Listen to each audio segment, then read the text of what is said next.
On March 5th, 2012, Invisible Children released a 30-minute-long video entitled Kony 2012.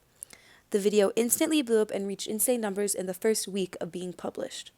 Today I'm going to talk about how the video uses rhetoric to appeal to emotions and how it's the perfect example of slacktivism.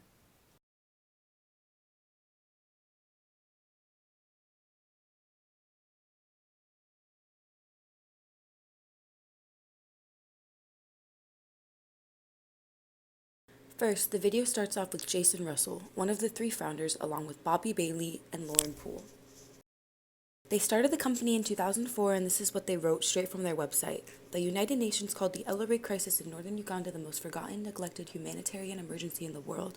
Invisible Children was founded to change that and to fight against the false notion that our responsibility to each other stops at our own nation's borders. The three of them went to Uganda in 2003 and saw the crisis that was going on with the LRA. They had an old video camera and decided to start shooting this video. Their main purpose of the video was to make Kony famous. Along with Kony being famous, though, this would also bring a lot of attention to Jason Russell, and I'll talk about that later. This was one of the first viral videos that blew up this fast and also gained this amount of traction and commotion with the first week of being posted. The video uses rhetoric to appeal to our emotions and make us feel guilty or bad so we feel more inclined to help. Their main focus is children. It's in the name of their foundation. They show clips of the children sleeping together on the floor, sad music in the background, direct quotes from the children, and use editing to make it more dramatic. Obviously, this is going to make people want to donate. Come here to save our life.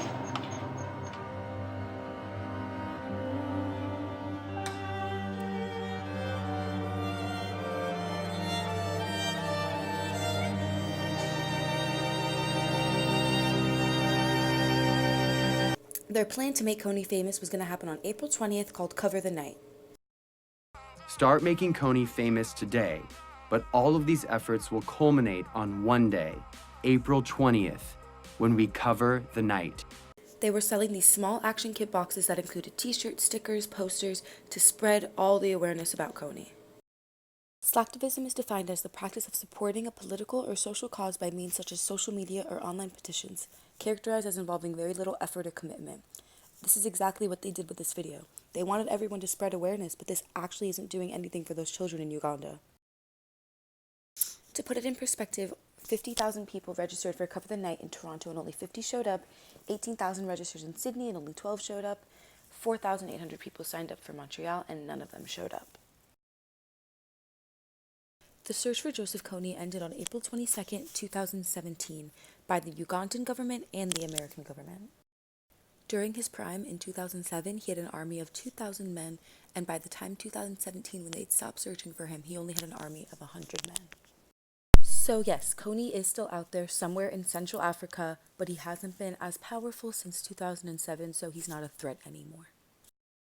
Jason Russell, on the other hand, had a mental breakdown about 2 weeks later, which involved him running around the streets naked and cursing. Right back there.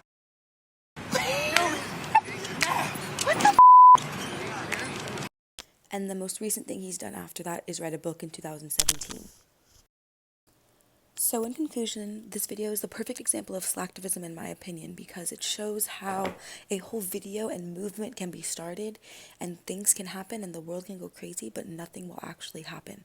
Kony never got caught. Those children were never freed. Some of them made it out alive with the help of Jason Russell, but most of them just ended up shifting, or the whole army just kind of trickled down. Joseph Kony was still one of the worst warlords in the world, and the things he did to children and families were unspeakable, but the video definitely over-dramatized these facts and made it seem worse than it really was.